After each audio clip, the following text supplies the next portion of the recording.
One day, Sean was in the Irish pub talking with his good friend Connor.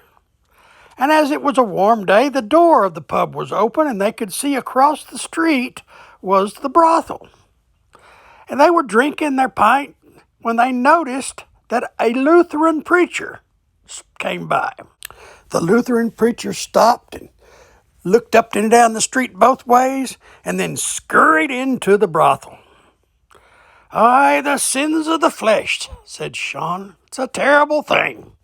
In a couple of minutes, a Methodist preacher comes by, and the Methodist preacher stops, looks both ways, and then scurries into the brothel.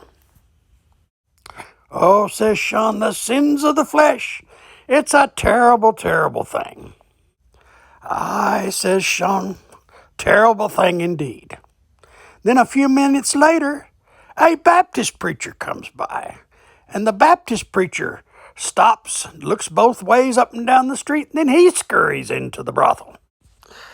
"Oh," says Sean, "it's a terrible, terrible, terrible thing." "Aye," says Connor. Then in a few minutes, they noticed their very own Catholic priest comes in front of the brothel, stops and looks both ways. Then the priest scurries inside the brothel. "Oh my goodness," says Connor. "One of the girls in there must be really sick." We hate asphalt, we like trees, and we love our roadies.